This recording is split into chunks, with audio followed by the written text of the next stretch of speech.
வணக்கம், welcome to the channel recipes desk. இன்றைக்கி நம்ம பருப்பு ரசம் எப்படி செய்கிறதுன்னு பார்க்கலாம். இது சாதத்தோடு வச்சு சாப்பிட்றதுக்கு ரொம்ப நல்லாயிருக்கும், ரொம்ப ஹெல்த்தியான ஒரு டிஷ்ஷும் கூட. ஃபஸ்ட் இதை செய்கிறதுக்கு என்னென்ன பொருட்கள் தேவைன்னு பார்த்துடலாம். அதுக்கப்புறம் எப்படி செய்கிறது அப்படின்றது இந்த வீடியோவில் பார்க்கலாம். அதுக்கு முன்னால் அந்த ரெசிபீஸ் டெஸ்க் சேனலில் நீங்கள் இன்னும் சப்ஸ்கிரைப் பண்ணல அப்படின்னா red colour subscribe button click பண்ணிவிட்டு பக்கத்தில் இருக்கிற பெல் ஐக்கான் ப்ரெஸ் பண்ணிக்கோங்க. அப்போ தான் நானுமே போடுற வீடியோஸ் எல்லாமே உங்களுக்கு உடனுக்குடன் கிடைக்கும். எதையுமே மிஸ் பண்ணாமல் இன்ஸ்டண்ட்டாக பார்க்க முடியும். இப்போ இந்த டிஷ் செய்கிறதுக்கு என்னென்ன பொருட்கள் தேவைன்னு பார்த்துடலாம். 1/2 கப் துவரம் பருப்பு, 5 பல் பூண்டு, 2 சிகப்பு வத்தல், புளி ஒரு சின்ன எலுமிச்சம் பழ சைஸ் எடுத்து ஊற வச்சிடலாம். கருவேப்பிலை கொஞ்சம், 1 டேபிள் ஸ்பூன் மல்லி, 1 டேபிள் ஸ்பூன் துவரம் பருப்பு, 1/2 டீஸ்பூன் சீரகம், 1/2 டீஸ்பூன் மிளகு, 1 தக்காளி, மல்லி இலை கொஞ்சம், 1/2 டீஸ்பூன் மஞ்சள் தூள், 1/4 டீஸ்பூன் கடுகு, பெருங்காயம் ஒரு சின்ன துண்டு, இதுக்கு பதிலாக நம்ம பெருங்காயத்தூள் இருந்தால் அதுவும் யூஸ் பண்ணிக்கலாம். கருவேப்பிலை கொஞ்சம், 2 சிகப்பு வத்தல். இது தாளிக்கிறதுக்கு ஃபஸ்ட் நம்ம ஒரு ப்ரெஷர் குக்கர் எடுத்துகிட்டு அதில் துவரம் பருப்பு சேர்த்துடலாம். சேர்த்துட்டு தேவையான அளவு தண்ணி சேர்த்துடலாம். இப்போ இதில் கொஞ்சமாக நெய் அல்லனா எண்ணெய் எதுனாலும் சேர்த்துக்கலாம்.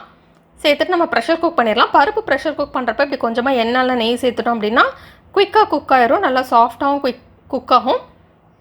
பருப்பு வந்து குக்கர்லேருந்து வெளியே சிந்தாமல் இருக்கும். இப்போ இதை நம்ம க்ளோஸ் பண்ணிவிட்டு ஹை ஃப்ளேமில் வச்சு 5 விசில் ப்ரெஷர் குக் பண்ணிடலாம். லோ ஃப்ளேமில் வச்சு 5 நிமிஷம் குக் பண்ணிடலாம். நெக்ஸ்ட்டு நம்ம ஒரு கடாய் எடுத்துடலாம். கடாய் எடுத்துகிட்டு நம்ம புளியிலேருந்து புளி தண்ணி எடுத்து சேர்த்துக்கலாம். நெக்ஸ்ட் இதில் தோல் உரித்து வச்சுருக்கிற பூண்டு சேர்த்துடலாம். இப்போ இதில் சின்ன சின்ன துண்டாக நறுக்கி வச்சுருக்கிற தக்காளி சேர்த்துடலாம். சேர்த்துட்டு இது எல்லாத்தையுமே நல்லா கையை வச்சு நம்ம மிக்ஸ் பண்ணி விட்டுலாம். டிஷ்ஷுக்கு தேவையான அளவு உப்பு சேர்த்துக்கலாம். நம்ம பருப்புக்கு வந்து உப்பு சேர்க்கலாம், அதனால் அதுக்கும் சேர்த்து இதில் சேர்த்துக்கலாம். மொத்த டிஷ்ஷுக்கும் தேவையான உப்பு சேர்த்துடலாம். சேர்த்துட்டு இப்போ இது எல்லாத்தையுமே நல்லா இப்படி கையை வச்சு நம்ம மேஷ் பண்ணி விட்டுலாம். நல்லா அந்த தக்காளியில் உள்ள ஜூஸ் எல்லாம் வெளியே வரணும். அதுக்கேற்ற மாதிரி நம்ம நல்லா இதை மேஷ் பண்ணி விட்டுலாம். மேஷ் பண்ணி விட்டுட்டு நம்ம கொதிக்க விடலாம்.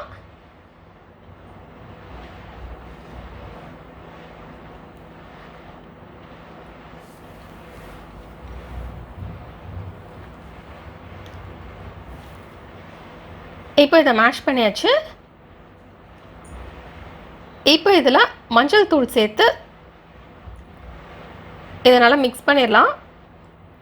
கட்டி இல்லாத மாதிரி நல்லா மிக்ஸ் பண்ணிடலாம்.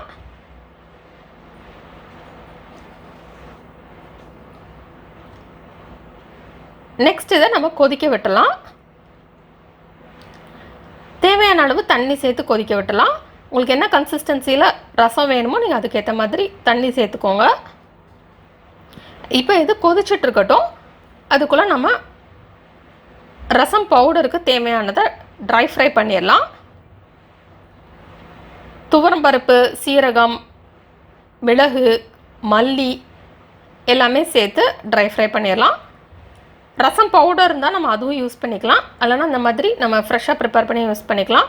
ரசம் பவுடர் எப்படி செஞ்சு வச்சு நம்ம தேவைக்கேற்ற மாதிரி யூஸ் பண்ணணும்னு தெரிஞ்சுக்கணுன்னா கீழே டிஸ்கிரிப்ஷன் பாக்ஸில் நான் லிங்க் கொடுக்குறேன், நீங்கள் அதை பார்த்து தெரிஞ்சுக்கோங்க. நெக்ஸ்ட் இதில் சின்ன சின்ன துண்டாக பிச்சு வச்சுருக்கிற சிகப்பு வத்தல் சேர்த்துடலாம். சேர்த்துட்டு இது எல்லாத்தையுமே நல்லா லோ ஃப்ளேமில் வச்சு ஃப்ரை பண்ணணும்.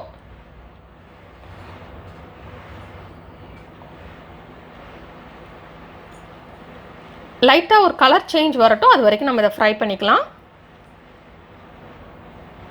கலர் சேஞ்ச் ஆனதுக்கப்புறம் நம்ம கருவேப்பிலை சேர்த்து ஃப்ரை பண்ணிடலாம்.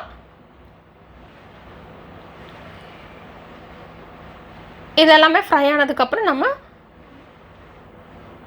ஸ்டவ்வை ஆஃப் பண்ணிவிட்டு இதை ஆற விட்டுலாம்.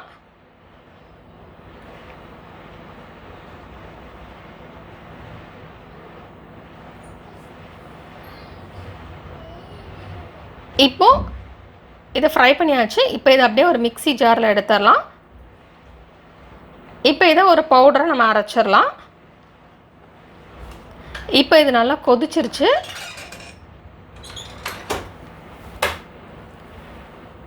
இப்போ இதில் நம்ம வேக வச்சுருந்த பருப்பு சேர்த்துடலாம். சேர்த்துட்டு இதை நல்லா மிக்ஸ் பண்ணி விட்டுலாம். மிக்ஸ் பண்ணி விட்டுட்டு இதை நம்ம கொதிக்க விட்டுலாம்.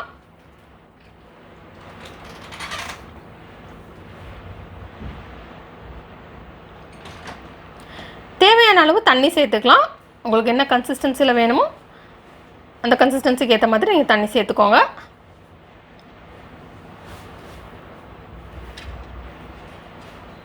இப்போ இது நல்லா கொதிச்சிருச்சு.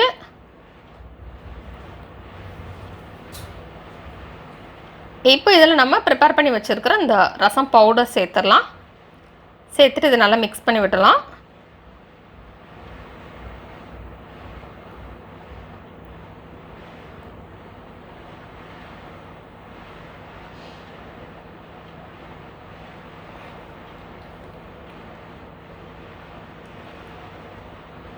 இப்போ இது மிக்ஸ் ஆனதுக்கப்புறம் இதை நல்லா கொதிக்க விட்டுறலாம். இப்போ இது கொதிச்சிருச்சு.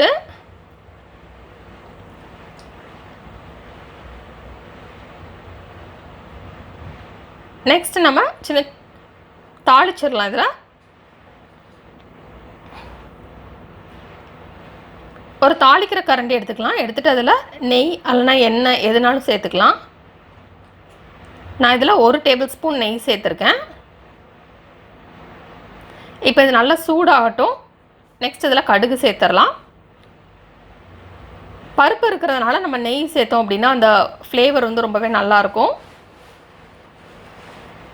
இப்போ கடுகு நல்லா பொரிஞ்சிடட்டும். நெக்ஸ்ட் இதில் பெருங்காயம் சேர்த்துடலாம். இதுக்கு பதிலாக பெருங்காயத்தூள் இருந்தால் நம்ம அதுவும் சேர்த்துக்கலாம். நெக்ஸ்ட் இதில் சின்ன சின்ன துண்டாக பிச்சு வச்சுருக்கிற சிகப்பு வத்தல் சேர்த்துடலாம். நெக்ஸ்ட் இதில் கருவேப்பிலை சேர்த்து ஃப்ரை பண்ணிடலாம்.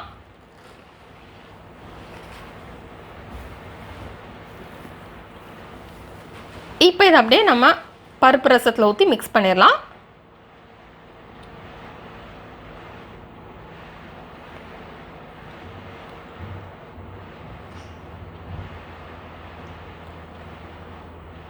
இப்போ இதை மிக்ஸ் பண்ணிவிட்டு தேவைப்பட்டால் உங்களுக்கு கூட 1 டீஸ்பூன் அல்லனா 2 டீஸ்பூன் நெய் சேர்த்துக்கலாம் இந்த ஃப்ளேவருக்காக. லாஸ்ட்டாக இதில் சின்ன சின்ன துண்டாக நறுக்கி வச்சுருக்கிற மல்லி இலை சேர்த்து மிக்ஸ் பண்ணிடலாம். இப்போ நமக்கு சுவையான பருப்பு ரசம் ரெடி. இதை நம்ம சாதத்தோடு வச்சு சாப்பிட்றதுக்கு ரொம்பவே நல்லாயிருக்கும். ரொம்ப ஹெல்த்தியான ஒரு டிஷ்ஷும் கூட. இந்த ரெசிபியை நீங்கள் வீட்டில் ட்ரை பண்ணி பாருங்கள். இந்த ரெசிபி உங்களுக்கு பிடிச்சிருந்தா லைக் பட்டன் கிளிக் பண்ணுங்கள். உங்கள் ஃப்ரெண்ட்ஸோட இந்த ரெசிபியை ஷேர் பண்ணுங்கள். மறக்காமல் இந்த சேனலுக்கு சப்ஸ்கிரைப் பண்ணிவிட்டு பக்கத்தில் இருக்கிற பெல் ஐக்கான் ப்ரெஸ் பண்ணி வச்சுக்கோங்க. அப்போ தான் நான் இனிமேல் போடுற வீடியோஸ் எல்லாமே உங்களுக்கு உடனுக்குடன் கிடைக்கும். எதையுமே மிஸ் பண்ணாமல் இன்ஸ்டண்ட்டாக பார்க்க முடியும். இந்த ரெசிபியை பார்த்ததுக்கு ரொம்ப நன்றி. தொடர்ந்து இந்த சேனலோட இணைந்திருங்கள். புதிய புதிய ரெசிபிகளுக்காக இந்த பருப்பு ரசம் ரெசிபியை ட்ரை பண்ணிவிட்டு எப்படி வந்திருக்கு அப்படின்றத கீழே உள்ள கமெண்ட்ஸ் பாக்ஸில் மறக்காமல் சொல்லுங்கள்.